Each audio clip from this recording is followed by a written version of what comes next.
As beautiful as Damascus is, with all its history and all of its architecture, it has a kind of dark underbelly. There you go. واحدين ثلاثة. جابوا لي صورة وأنا هيك بدي أسجد لبشار. مين ربك بشار؟ هو أنا مو بنيتي. أنا هو ربي والله. I think you should give your thoughts, Malaz.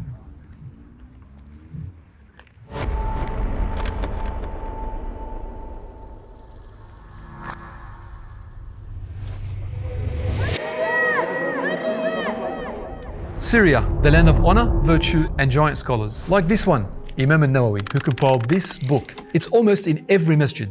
You can check for yourself. One of my favorite chapters is this one, the enormous number of ways of doing good. There are hundreds and thousands of ways of doing good.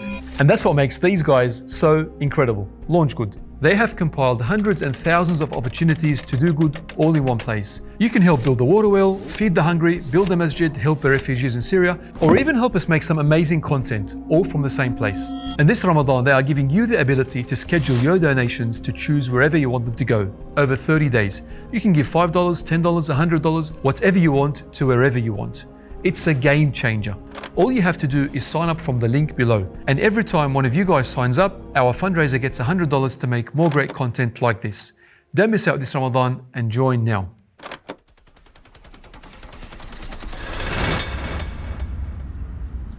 This is Saahat al-𝐼,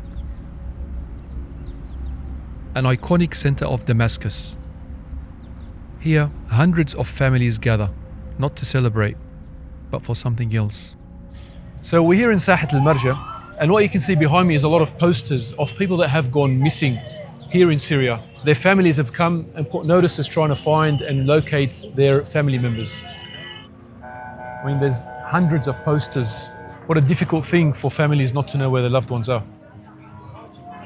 13 سنة وأنا أدور لابني. وما وجدتيه؟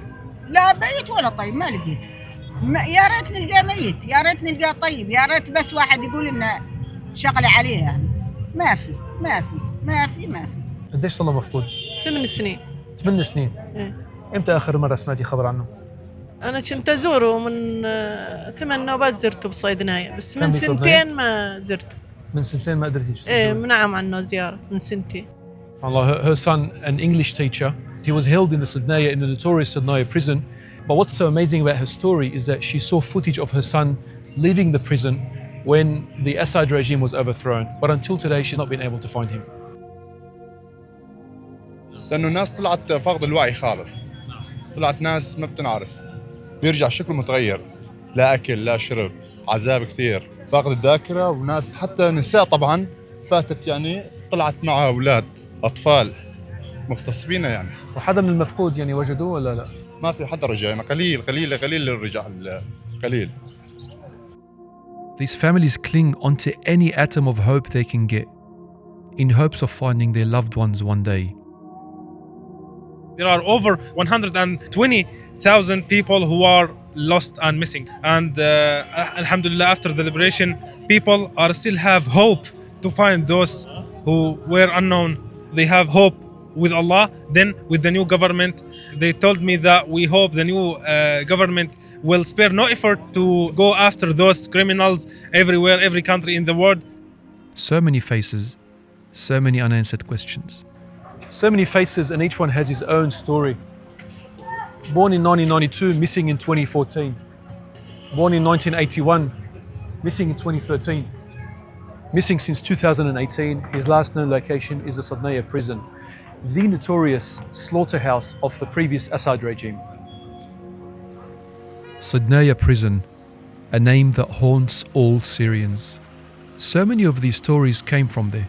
We knew that in order to tell this story properly, we needed to visit this prison. But we first needed help from an unlikely local, 𝐤𝐸𝐻, a British charity worker who's had the pleasure of calling Syria home for the last 13 years.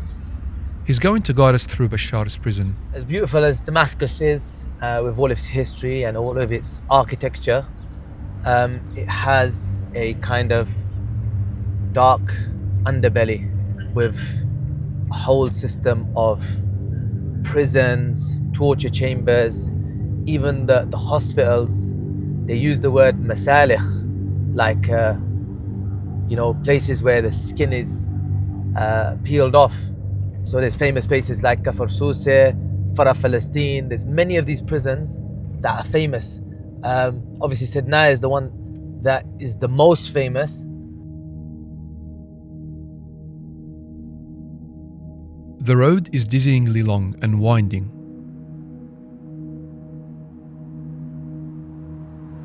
As the prison is cut off from society, tucked away between remote mountains. So now we've come into the compound.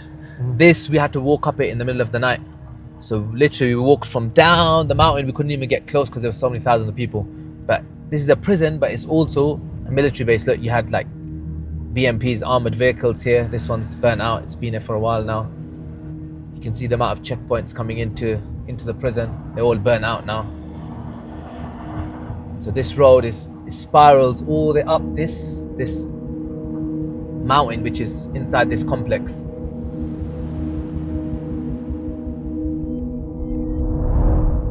I can't believe the size of how big this prison compound is.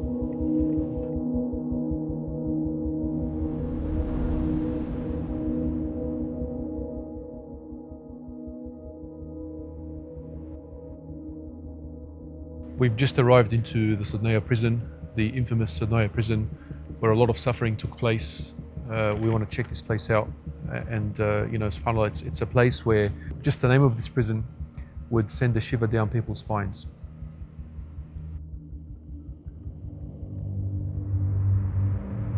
These look like holding cells where they used to hold people in. I've seen these on videos before. So they would lock people inside. They stand here for hours on end. Loads of them in a line. Can't lay down, can't sleep. Just one of the forms of torture here in Sednaya. You see a lot of this is where people just came random digging. All of this stuff here, there's people digging, trying to find, family members trying to find this infamous red prison. People putting their heads to the ground, people coming with 𝐒𝐜𝐴𝐻, breaking walls, trying to find this place.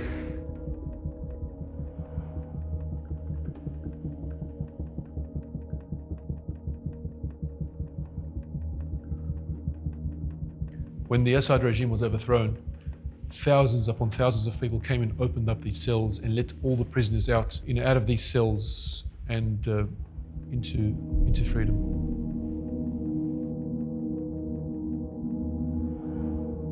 Just endless corridors of prison cells.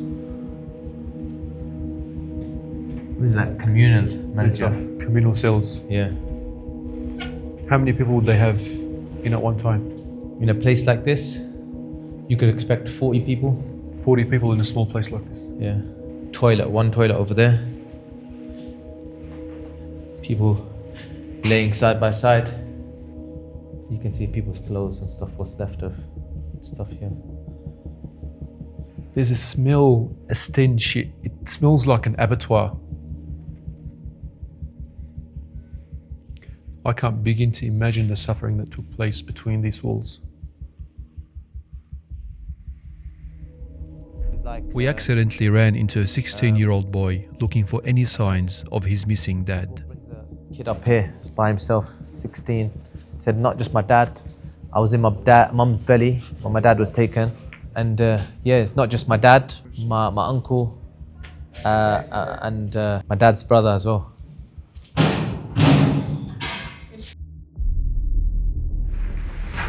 So these are some of the solitary cells. But this is not even the underground part. Just carefully. These are the solitary cells. So small.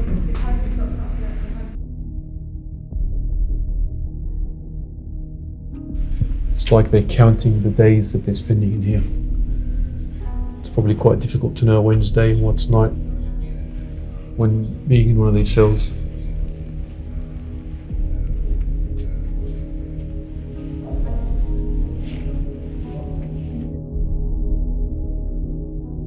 One of the suggestions was that this was used for people to put their arms in, and then these screws would be screwed into their arms.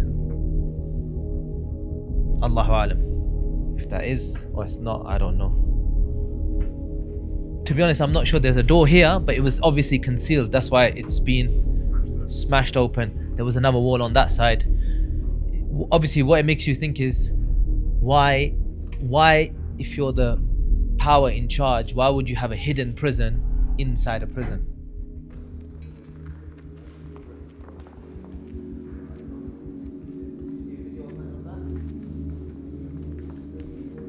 The smell here is unbelievable. It's the smell of something rotting. It's like a slaughterhouse. This is what they say is the makbas, the human press. Put a human inside this and squash them to death. Ya Latif, I'm lost for words to be able to describe these scenes. The sight and smells were too much for me to bear. I had to leave the room.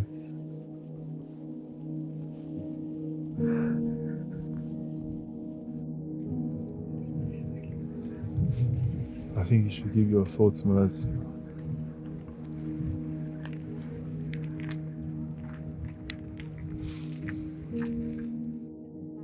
Behind these walls, unimaginable horrors took place. Our Muslim brothers and sisters, the people of Syria, they were stripped of their dignity, their humanity and their lives as well. I've seen this stuff on videos before, but being here and seeing it in real life is unbelievable. Unbelievable. Unspeakable horrors took place in this place.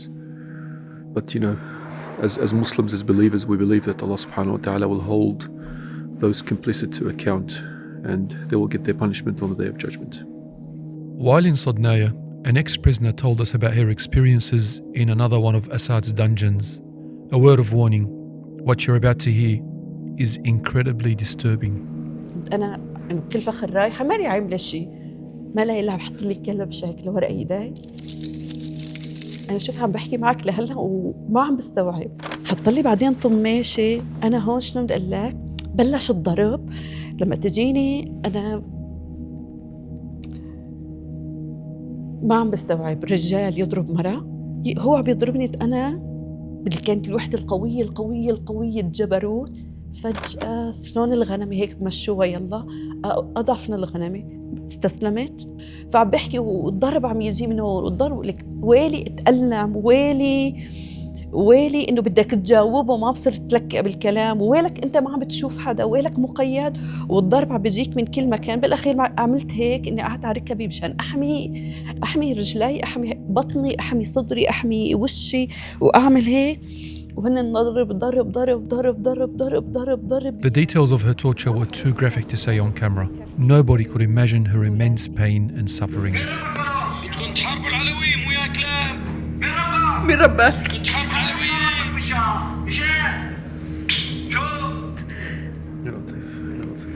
هذا جزء. The torture wasn't only physical, it was spiritual and psychological. كرمال محمد تركوني، تم تعذيب هيك، تم كرمال محمد. ما بصير تقولي محمد، مين ربك؟ بشار. جابوا لي صورة وأنا هيك بدي أسجد لبشار. أنا أتذكر هيك إنه يا الله، إنه يا ربي بتسامحني يعني، بس أنا ما عم بتحمل. هو أنا مو بنيتي، أنا هو ربي والله مو بنيتي، بس كنت مجبورة. How can one man inflict so much pain and suffering onto his own people? ما كان عم بيألمني شيء، ما كان عم بيألمني، ما عاد أحس بجسمي أبداً. بس اللي كان عم بيألمني أكثر إني يا الله أنا لما بمين بدي استحمي؟ بابن بلدي اللي لازم أتخبى وراه وأقول له احميني من اليهود، أو إذا ابن بلدي هيك كان عم بيعملني، إذا ابن بلدي هيك كان بيعذبني.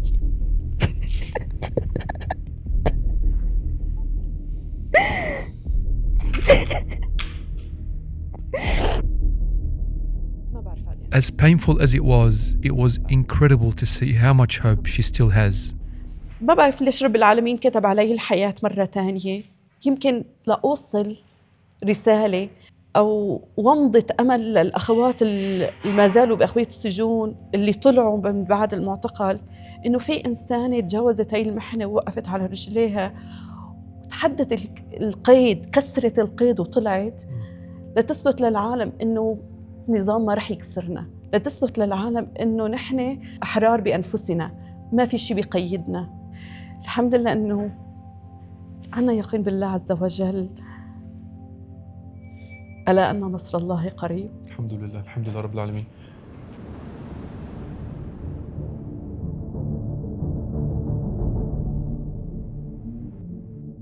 We're on our way to a mass grave site here in Syria, one of the atrocities committed by the Assad regime.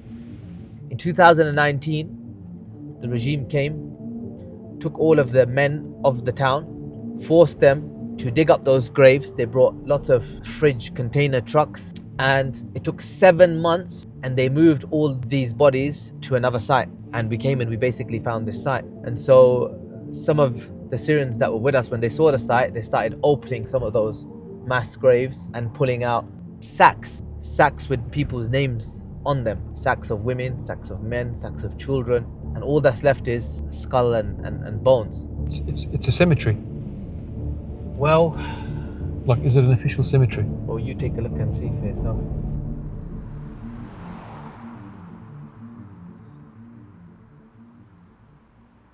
This is one of the alleged mass grave sites where the locals are telling us that there was sacks and bags of bones and remains, human remains, that were sort of thrown here in this particular place right here.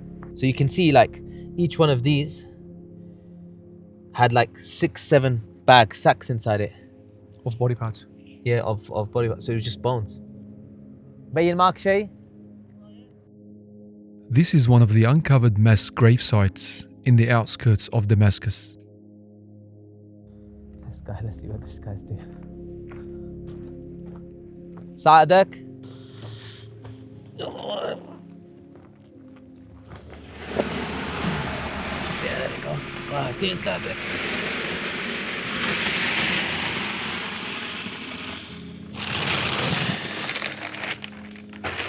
So look, this one says مجهول 910. لا إله إلا الله. لا إله إلا الله. لا إله إلا الله. سبحان الحي لا يموت. But it begs the question, right? Why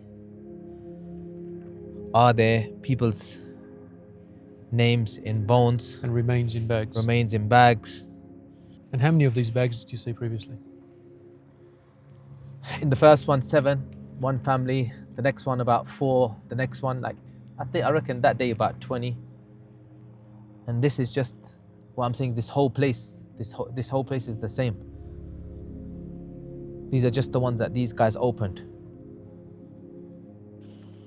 I think that.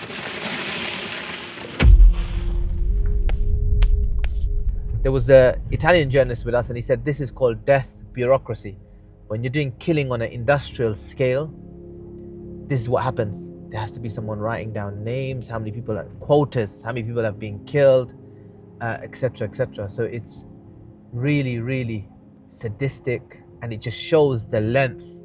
It shows how entrenched this was in Syrian society. It shows how every single family has been affected by stories like this. And that's how the Bashar regime, and before him Hafiz, was keeping an iron fist, a control on the populations and the people here.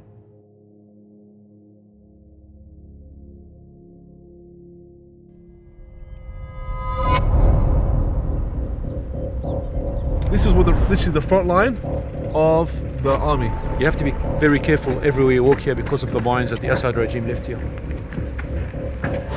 When the rebels were coming forward through these villages, they're actually going through house and house and finding regime members all by themselves. This is the only thing that's left over from the Assad regime here in Syria.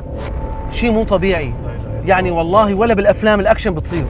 ما شفت انا هيك اصلا فيلم بحياتي يعني. انا عرفت انه هون الحمد لله البلد متحرره وعين الله علينا. الحمد لله. This was an incredibly difficult journey to capture, but one that we had to cover. This is the second of a 3-part series where we document one of the most incredible journeys I've personally ever taken. The OnePath Network team have collected hours and hours of footage and compiled it into 3 episodes to ensure that this story, the story of the Syrian people, is never forgotten. Please make sure you subscribe to our channel and hit the bell for notifications so you don't miss out on the next episode of this phenomenal journey. And while you're at it, don't forget to join 𝐸𝐴𝐻𝐺𝐿's 30-day Ramadan challenge. Assalamu alaikum.